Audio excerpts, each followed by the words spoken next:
Olá, alunos da turma AT48, tudo bem com vocês? Estou aqui na nossa segunda aula da disciplina Ética e Postura Profissional 1. E hoje nós iremos falar sobre as principais legislações da enfermagem, tá? Então eu coloquei aí o conceito de lei, legislação, decreto, estatuto, qual que é a diferença de cada um deles, e nós iremos especificar as mais utilizadas na enfermagem. É claro que eu não deixei todas as leis na íntegra, mas pelo código vocês conseguem, pela numeração dessa lei, vocês conseguem pesquisar e captar, salvar elas na íntegra. Mas eu deixei nessa aula os principais pontos do que dispõe cada uma delas, tá? Quando a gente for falar de legislação do exercício profissional e código de ética, que nós teremos uma aula específica para isso, aí sim nós iremos falar essa legislação na íntegra. Aqui eu só coloquei partes para vocês entenderem o que é cada um, ok? Eu espero que vocês gostem dessa aula. Qualquer dúvida, pode me deixar uma pergunta via portal, me mandar um e-mail, que mesmo que eu demore um pouquinho para responder, eu sempre respondo cada um, tá bom? Vamos lá?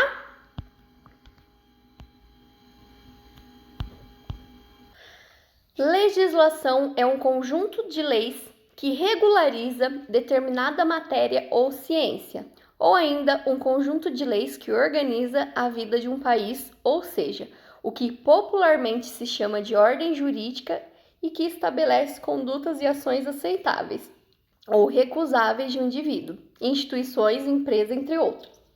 Resumidamente, legislação é um respaldo, né? Um conjunto de leis. Então, quando a gente fala parágrafo 1, parágrafo 2, artigo 1, né? Artigo 2, isso tudo são junções de leis que se torna uma legislação, tá? Lei é uma norma ou conjunto de normas jurídicas criadas através dos processos próprios do ato normativo e estabelecidas pelas autoridades competentes para o efeito. Decreto é uma ordem emanada de uma autoridade superior ao órgão civil, militar, leigo, que determina o cumprimento de uma resolução. Então, um exemplo de decreto eu não tenho lei, não tenho legislação, mas surgiu um decreto específico. Então, pensando aí na pandemia, né? A questão de isolamento domiciliar, né? É um tipo de decreto, né? A utilização de determinada vacina é um tipo de decreto, tá? Estatuto. Estatuto é um regulamento que determina ou estabelece a norma, lei orgânica ou regulamento especial de um estado, associação, confraria, companhia, irmandade ou qualquer corpo coletivo em geral. Então, quando a gente fala em estatuto, é em algo específico. Hoje nós temos aí o estatuto do idoso, o estatuto da criança e do adolescente, né? Então, é o compilado de informação para aquele determinado público, tá? Regimento. Regimento é um conjunto de regras ou normas estabelecidas como necessárias a uma organização. Então, cada instituição de saúde, cada hospital tem o seu próprio regimento, porque é organizacional, institucional, tá bom? É um regimento que se determina o modo de direção. Na enfermagem, nos deparamos com a utilização das seguintes leis. Pessoal, essas são as principais leis, elas caem muito em concurso público, né? Em processos seletivos, algumas instituições, né? Elas abordam aí alguns tipos de leis, tá? Então, essas são as principais. Nessa aula, eu estou dando um compilado, né? Expressando aí o que dispõe cada lei, tá? Quando a gente for falar de código de ética de enfermagem, né, legislação do exercício profissional, a gente vai ler elas na íntegra, tá? Aqui é só um compilado dela e das demais aí legislações, né? Então eu citei aí e agora eu vou trazer para vocês, né, o que fala cada uma dessas legislações.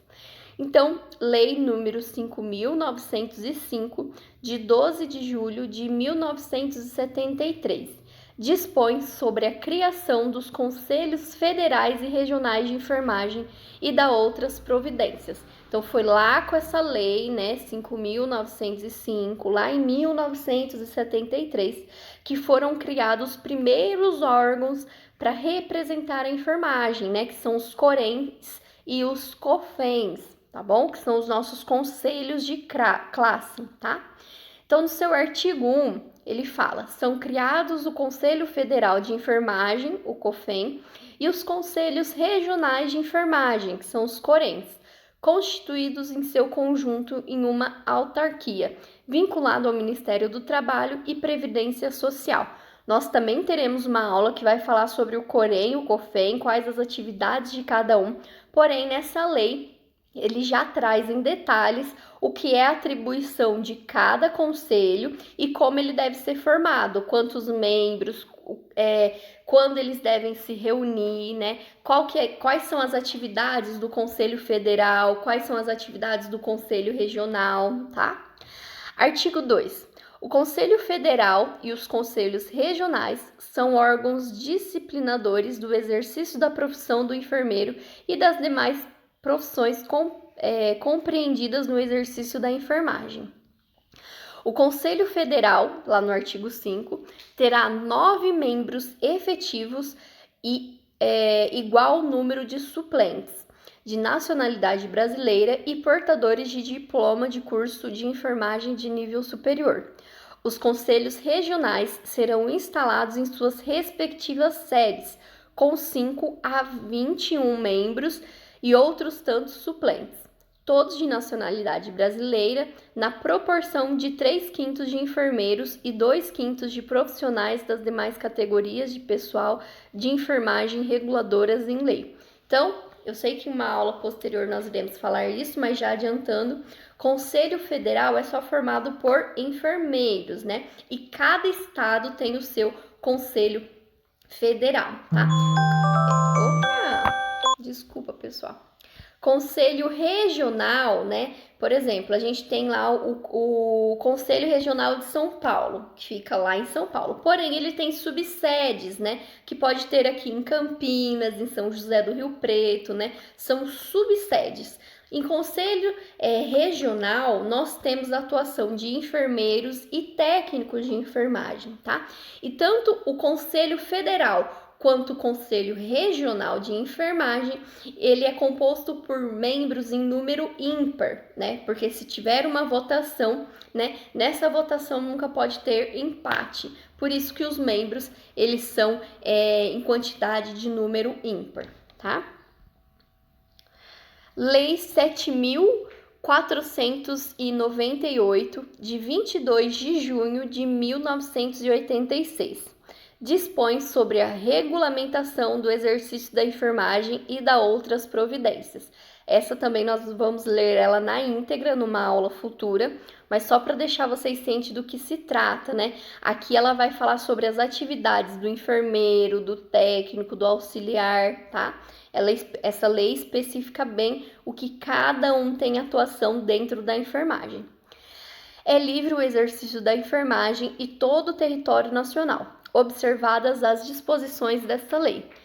A enfermagem em suas atividades auxiliares somente pode ser exercidas por pessoas legalmente habilitadas e inscritas no Conselho Regional de Enfermagem, com jurisdição na área onde ocorre o exercício. Então, se eu fiz técnico de enfermagem, eu preciso ter um registro no COREN como técnico de enfermagem, não como enfermeiro, tá bom? Parágrafo único. A enfermagem é exercida privativamente pelo enfermeiro, pelo técnico de enfermagem, pelo auxiliar de enfermagem e pela parteira, ou também, né, que agora é considerado como enfermeira obstétrica. Respeitados os respectivos graus de habilidade, tá? Eu não posso ter um engenheiro na equipe de enfermagem, né, porque não é respaldo nem dos conselhos regionais, tá? O técnico de enfermagem exerce atividade de nível médio, envolvendo orientação e acompanhamento do trabalho de enfermagem em grau auxiliar e participação no planejamento da assistência de enfermagem, cabendo-lhes especialmente participar da programação da assistência de enfermagem, executar as ações assistenciais de enfermagem, exerce as privativas do enfermeiro, observando o disposto do parágrafo único do artigo 11 desta lei. Participar da orientação e supervisão do trabalho de enfermagem em grau auxiliar e participar da equipe de saúde.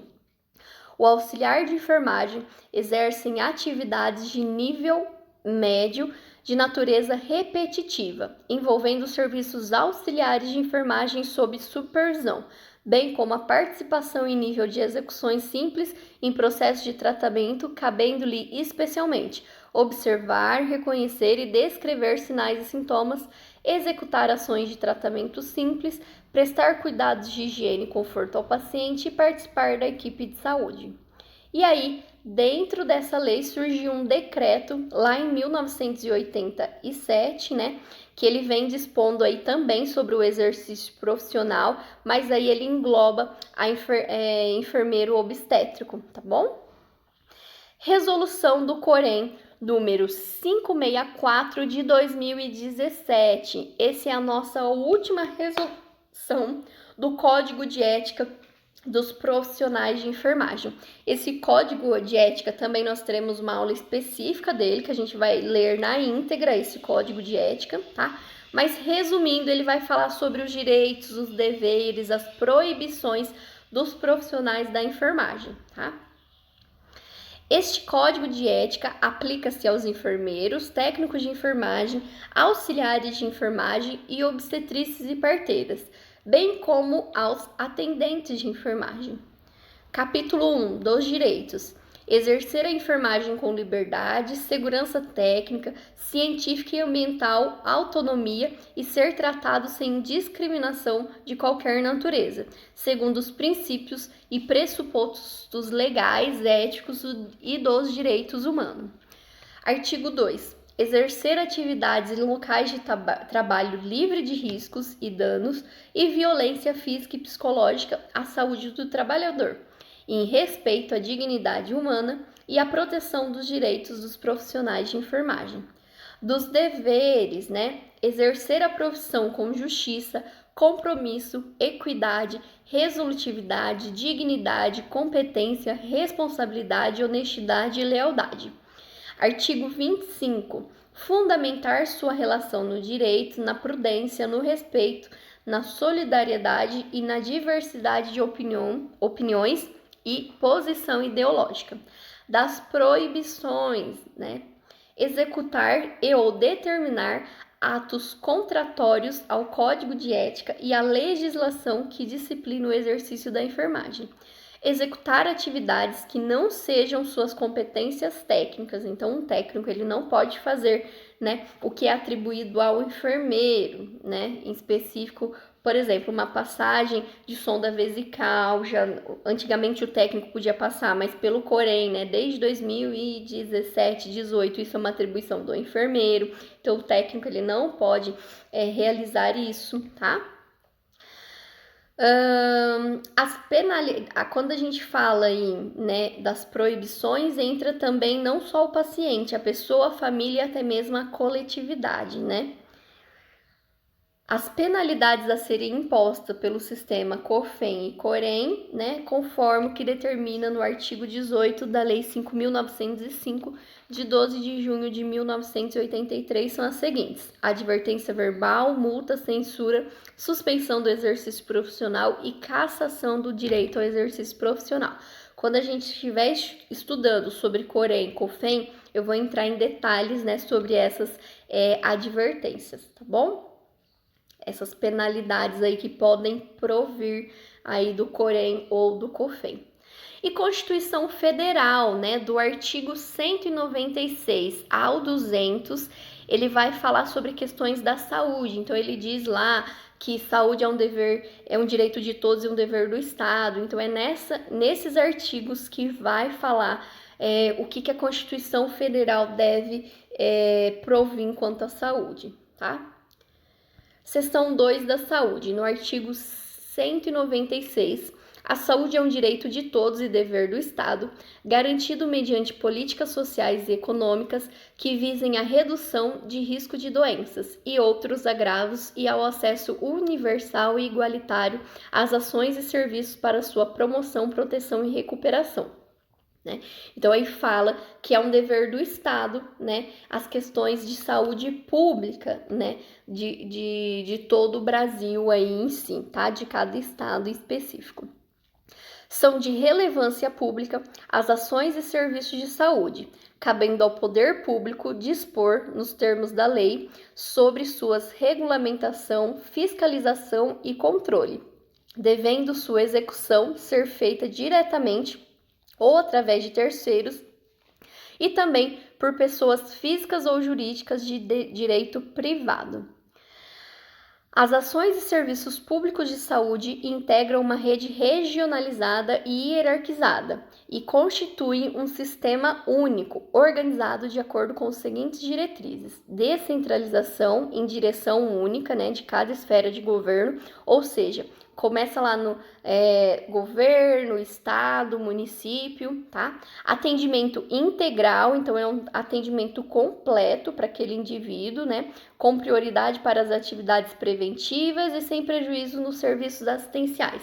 E participação da comunidade, tá? Ele também aí, existem os seus conselhos fiscais, né, dentro aí de cada município, né, em seguida em cada estado, tá? A assistência à saúde é livre à iniciativa privada, tá? Então, as instituições privadas, né, os hospitais particulares podem existir, né, desde que não sejam financiados, né, pelo SUS, né, pelas verbas que são destinadas ao Sistema Único de Saúde.